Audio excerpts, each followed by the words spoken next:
Hi everyone, this is Dan, and today I'm going to be doing a box opening today of Risk, the Game of Thrones version.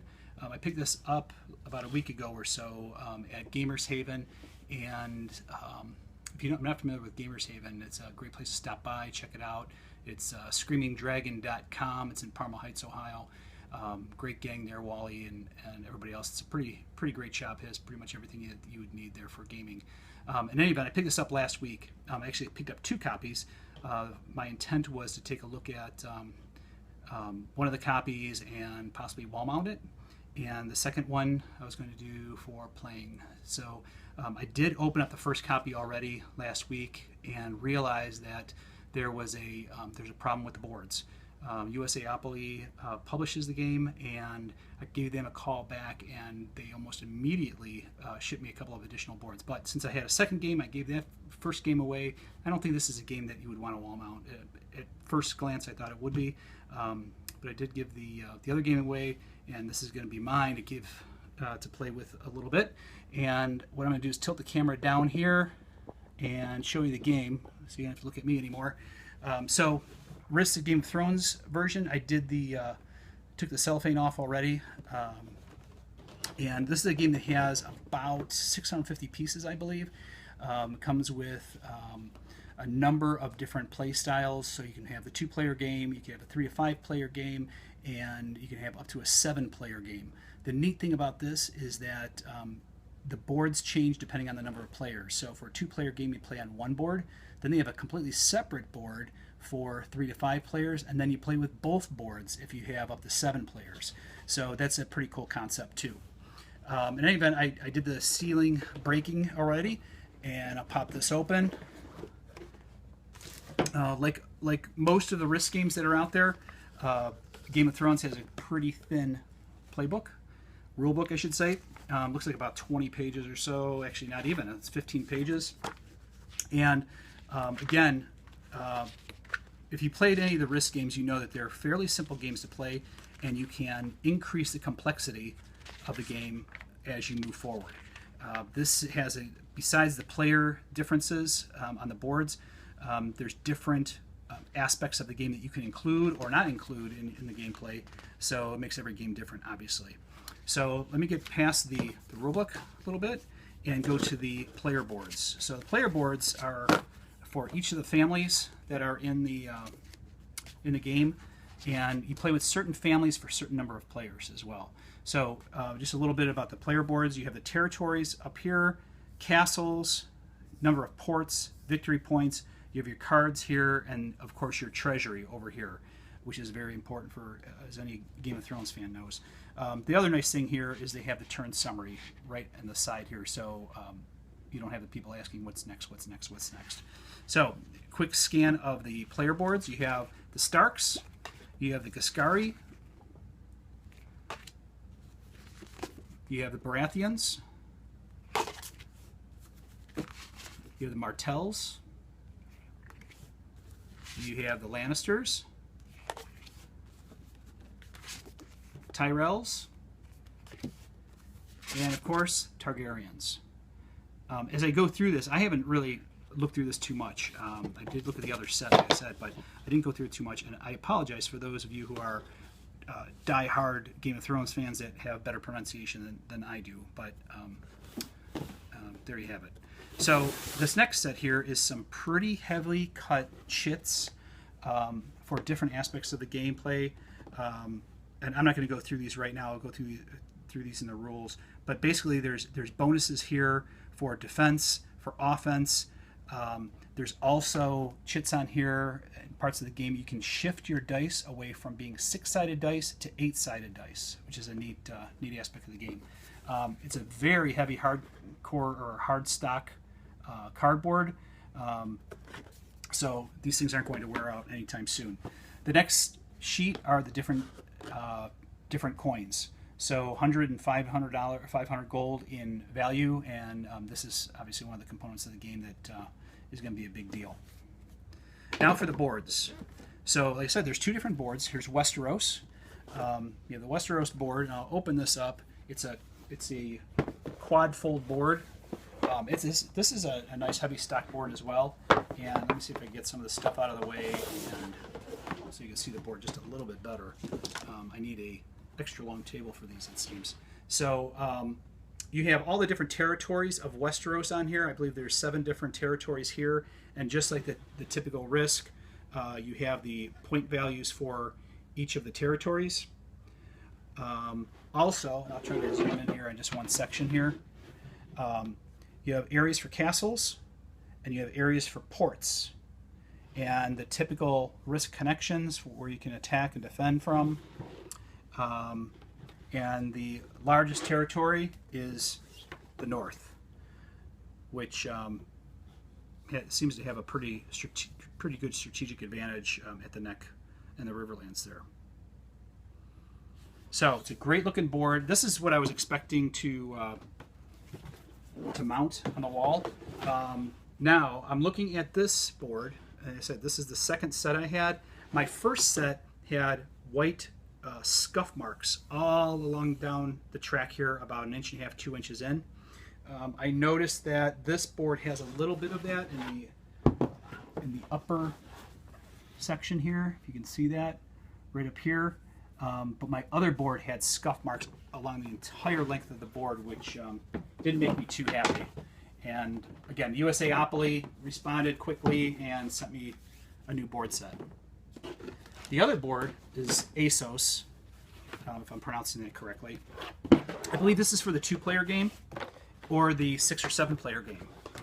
And again, has multiple territories on here: Slaver's Bay, Disputed Lands, Andalos, Dothraki Sea, and so on. And same ideas as the other board. We have the connections between the territories for battles, and it has castles and ports as well. And these boards don't physically connect to each other in gameplay, but you basically have both boards at the table if you have multiple players. The other thing I really like about this game is you can see the inside of the box here. Really well organized, and especially with the containers, as a lot of the Risk games have modernized their plastic containers a bit. I do like these. It's Risk Game of Thrones, and it has the different colors on there for each of the families, and they have the armies in here for the single and the multiple armies. So each army, each family is unique in its game components. So you have like the Lions of the Lannisters.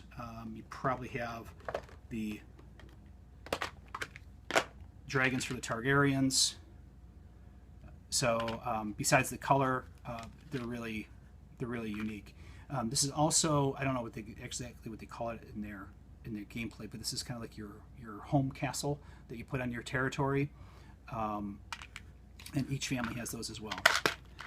There's a number of different cards that are with the game, and I'll get this package out of the way here.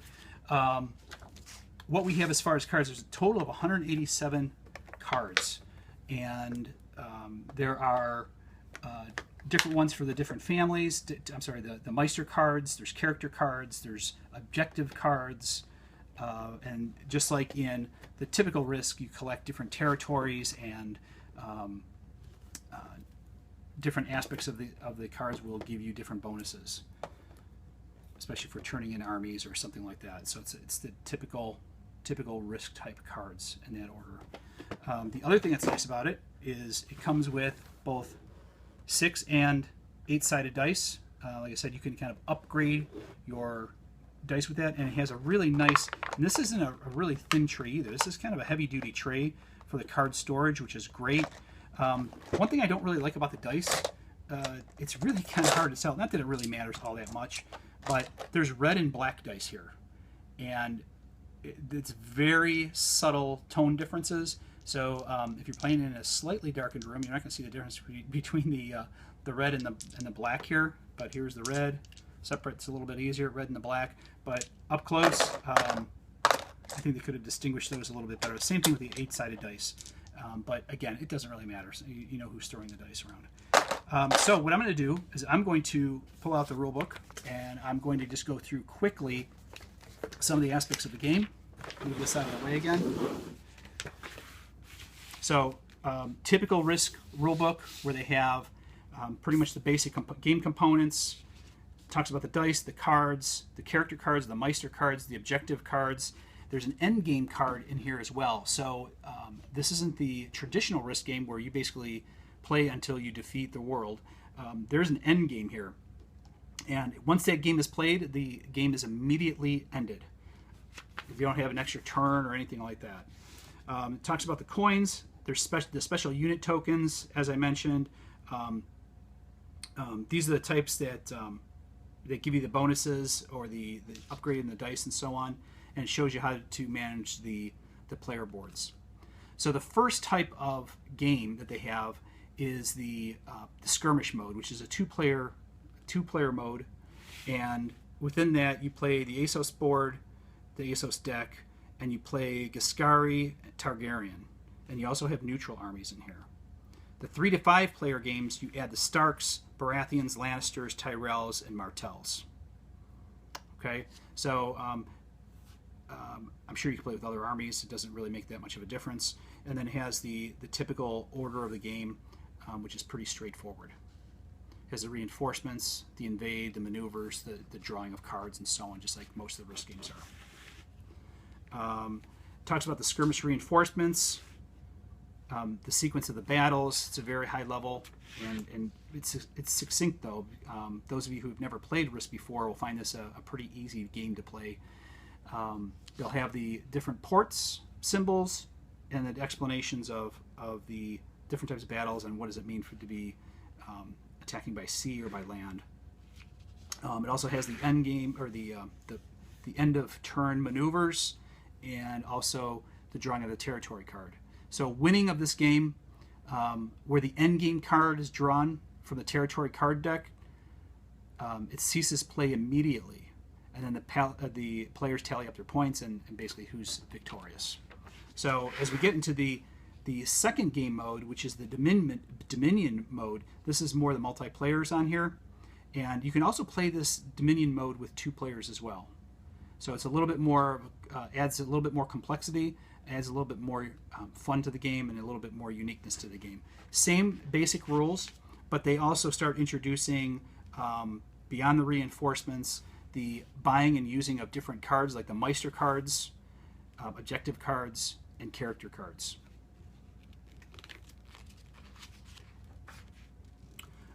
Lastly, last section, and this goes through the elimination and so on, and the end of game. The World at War is a 6 or 7 player game where you end up playing both maps. You have all the players and kind of take it through there, and then the winning of the game. So it just adds different levels of complexity, different levels of time, different levels of fun on this. So this is Risk, Game of Thrones. And I'm going to look forward to playing this game. I don't play too many games right out of the box, but this is one I'm probably going to be playing tonight with family and friends.